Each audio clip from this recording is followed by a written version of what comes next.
Hello and welcome to the quick take here on the Fulhamish YouTube channel.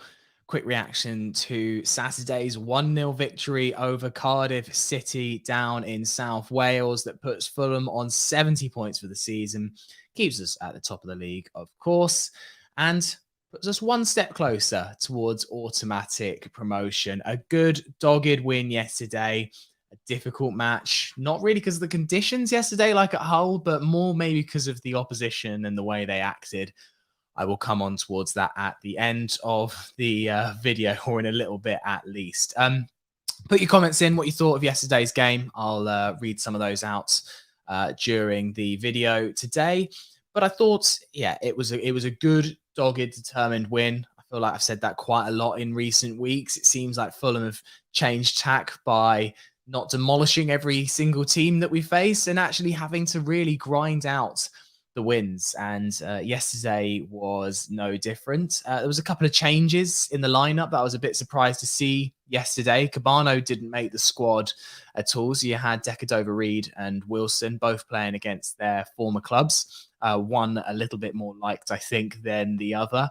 And then you had Joe Bryan in at left back, which I thought was a little bit surprising. Anthony Robinson, again, not in the squad, saw on his Instagram story that he was watching at home. So you assume that must have been some kind of knock picked up in training. And then the biggest surprise for me was seeing Nathaniel Chalobah back in the starting lineup, partnered with Harrison Reed in the middle. Seri dropped to the bench, which I thought yesterday was tailor-made for John Mikel Seri, if I'm being honest. I thought it was good conditions, a decent wide pitch. I feel like we needed to stretch Cardiff, and John Mikel Seri really allows us to do that. Didn't think that Nathaniel Chalobah had the greatest game. I thought he improved. I thought in the second half he was much, much better, but the first half, few wayward passes missed here and there and weren't quite accurate. So for me, that's maybe the one thing that I wouldn't have done. Enjoyed seeing Joe Bryan back in the side. Look, the Bryan Robinson debate is older than time and has been said many, many times. And I do think that probably Robinson is the slightly better option at left back going forward. But I still just like seeing Joe Bryan on the pitch. He's still one of my favourite Fulham players. And there's a reason why I think he's a bit of a cult hero at the club, isn't he? It's just nice to see him on the pitch and to get a clean sheet as well. I think the most notable moment from the first 15 minutes of the match was the chance that Cardiff created. It was route one, wasn't it? Straight through the middle on 11 minutes, and a great save from Marek Rodak. He has come in from some stick. I feel like every time I do one of these quick takes, I feel like I'm either rating or slating Marek Rodak. But yesterday was a good Marek Rodak performance. That was a game-saving save. Let's be honest. Go 1-0 down. Difficult place to go. They've been quite resurgent at home lately, Cardiff City particularly, and I think that becomes a really, really difficult game. He kept us in there. He stayed tall. He stayed strong and saved a one-on-one. And really, that's all you can ask of your keeper. You know, that's what top keepers have to do. They have to bail out their sides infrequently, but they have to do it well. And fair play to Marek Rodak. Is he going to be our number one starting goalkeeper next season when we go up? I don't know. But he didn't do his chances any harm yesterday, because that was a match-winning save for me. And then I thought Fulham were pretty sluggish the rest of the first half, in all honesty. There wasn't an awful lot to write home about generally. But of course, he only needs one chance, doesn't he? Alexander Mitrovic barely touched the ball in the first half. It was a Romelu Lukaku performance for the first 40 minutes. But Wilson crossed it in, found Mitro in open space inside the box. Lovely little cushioned header from the wide angle. You know, that's not easy. We've talked a bit about Mitro's goals this season. I felt like the Hull header was a fantastic header. This is another one, you know, on the angle like that. Yes, he was free, but he got free of his marker. And I thought it was a well-worked short corner routine. Next time you're at a Fulham match and we hit it short and the whole crowd goes, oh, God, why we hit it short again? That's why it works. We've scored 22 goals from set pieces this season. I trust Marco Silva when it comes to set pieces. Previous managers, yes, I might have moaned and groaned when it was a short corner because I didn't trust them. But I trust that Marco Silva knows what he's doing on the training ground when it comes particularly to set pieces. So if you want to go short every time, if you want to go short in the 90th minute, it's fine by me, because I think that you've earned the right now to mix it up like you do from corners. It found the space for Mitro. He was being marked from the corner. He wouldn't have got a free header because he was being closely marked, but it meant that the Cardiff defenders were slightly distracted. They didn't know which angle the ball was going to come in from. And then at the crucial moment, Wilson with a brilliant cross finds Mitro, back post, 1-0. Second half, I felt like Fulham actually were quite good. I saw some people saying that they didn't think Fulham were that good, but I disagree. I think that we created some clear openings. We should have had a penalty. It was a clear handball, I think, by Aiden Flint for me. You know, everyone's talking about Rodri's handball yesterday, and it's exactly the same place. It's there. His arm is out. He has time to move away. In reality, it's a handball. And I don't really see how the referee or the assistant hasn't seen that and given a penalty there. I thought that was a really poor decision. And I mean, obviously, the referee yesterday had a shocker. He let the game completely descend into chaos. He was allowed, Cardiff were borderline assaulting Fabio Carvalho in particular, and plenty of our players. Perry NG at the end with the elbow on Cavallero was really, really naughty. Yes, Fulham were acting up a little bit to it. Mitro going down with cramp with 2 minutes to go is classic shithousing that you expect from a side that's 1-0 up. But the referee let it descend into chaos yesterday. And I don't think the lack of a penalty decision helped. And yeah, more poor Championship officiating. I don't always buy the line that Championship officiating is that much worse than the Premier League. I think people have short memories. The Premier League officials get plenty of decisions wrong and make plenty of poor calls. But yesterday, it just felt like a game that he wasn't in control of. And if that game went on any longer, then it was going to descend into chaos. And yeah, from there, I didn't really think there was too much else to write home about. It was a very bitty game. I thought that just one thing that struck me that was odd is that Cardiff weren't playing like a side 1-0 down. I felt like they were time wasting as much as we were. They weren't in a hurry to take throw-ins. They were obviously, you know, Perry NG elbowing Cavallero, and you don't give us an excuse to go down, time waste, and play act more.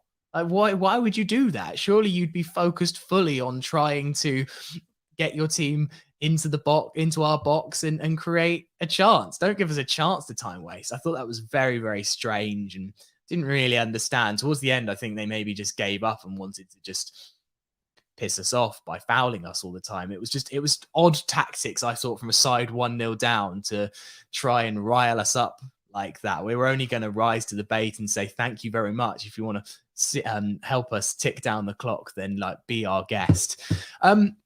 So yeah, anyway, looking at kind of the win in context, up to 70 points for the season now. I said in Wednesday's quick take after the Peterborough game that I felt like that was a really important milestone for Fulham to achieve. Not just to kind of really put the Huddersfield loss to bed, but also to get up to 70 points. 70 points is generally playoff standard. So that's a little milestone in itself. And I'm going to put this slide on the screen from our good friend Chris Frank, who runs the Cottage Analytic account, because I thought this chart was particularly interesting now, just showing what Fulham need to do to get towards automatic promotion and champions mathematically.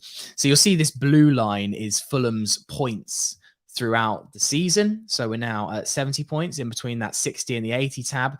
And then the green line is what Fulham need to achieve to confirm second place. And the red line is what Fulham need to achieve to get first place. And whilst the title is still a way away, we'd still need 104-ish points to actually get the title as it stands right now. I don't think Fulham will actually need 104 points, but you get my drift.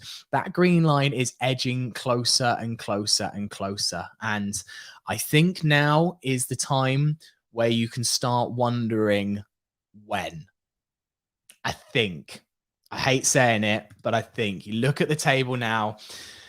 Huddersfield, did get a good win yesterday against Birmingham City, but Blackburn beat QPR, which means now they're down in fifth. And look at the amounts of games in hand that Fulham have. 2 on Huddersfield, 1 on Blackburn and QPR. We are 16 points clear if we win our game in hand of third. Bournemouth, yes, Bournemouth down the line, another worry, but 16 points is a hell of a gap. Of course, it does require Fulham to win the game in hand. I think mainly it's the Swansea game, but there's also Borough later this season, which won't be easy. But yeah, I think it's time that we can get excited, because yesterday felt like a big win. Difficult matches to come. We're playing Blackburn on Saturday, who, despite the injury to Brereton Diaz, seem to be still hanging in there. It was a good win yesterday for them against QPR. And I think you'd be a fool to bet against them, because they do just seem to have quite a lot of spirit in their team. And that will be an extremely difficult match. Plus, they will be determined to put right the 7-0 from earlier in the season. I think they will be particularly up for Saturday's game to prove that that was a fluke and not an indication of the quality between the two teams. Some comments then before I finish. Mercer 89, not a great performance, but one of champions. Exactly. And there seems to be a lot of those lately. It's such an interesting transition between January, where we were won 7-0, 6-2, 6-2. Even the win at Stoke was pretty impressive in the way that we scored 3 goals at the Bet365. And suddenly it's now all about kind of plucky 1-0s. Hull City, very much a plucky win. Peterborough, okay, we actually should have won that more like 3 or 4, but in the end, it was still just a 1-goal win as well. I think that, and Darkwing says, glad we are able to see these scrappy games. Win these scrappy games. These are ones we would have dropped points before. This is why we're going up. Yeah, because I think a lot of teams, even in the Slav years, I think that we would not have won these games. And it gives me a lot of hope going into next season. We're going to have to win scrappy next year. We are not going to win 7. We're not going to play the quality of teams like Reading. We are going to have to go to difficult places, hold on, get 1-0 wins, and grind it out if we're to stay in the Premier League next season. So the fact that we're doing it now is definitely a really, really good sign going forward. Denver G, surprised to see Seri drops after the man of match performance against Peterborough. Me too. I thought yesterday, as I said before, was tailor-made to him, and I would love to see Seri back a bit more in the next few games. We've got more midweeks coming up as well. We've got to use the squad. Seri is a real asset to us. And I thought the other one that was, I thought, even more surprising is I would have brought on Seri instead of Onome yesterday. Again, having someone that's so calm and composed in the centre of midfield, I think yesterday is a better way for us seeing out the game. Look, we won 1-0. Can't complain too much. Josh Onome wasn't terrible, but for me, I would have brought on Seri. I think he's a bit underutilized by Marco Silva at the moment. Colin Bugler, I feel the players will get more out of this game mentally than any of our previous big win games. As I said, completely my thoughts entirely as well. I'd like to go back to those days, by the way. I much more enjoy watching Fulham win 7-0 and 6-2. But yeah, I think these are much more important for kind of the squad unity and stuff. Just talking about a few transfers next season. If we want to stay up, we'll need a new centre back, another right back, defensive mid, and striker. I will agree with you on the first 2. I mean, unless you got Nico Williams, who again, brilliant game yesterday, if you could bring him in. I'm unsure about defensive mid. I feel like we're fine.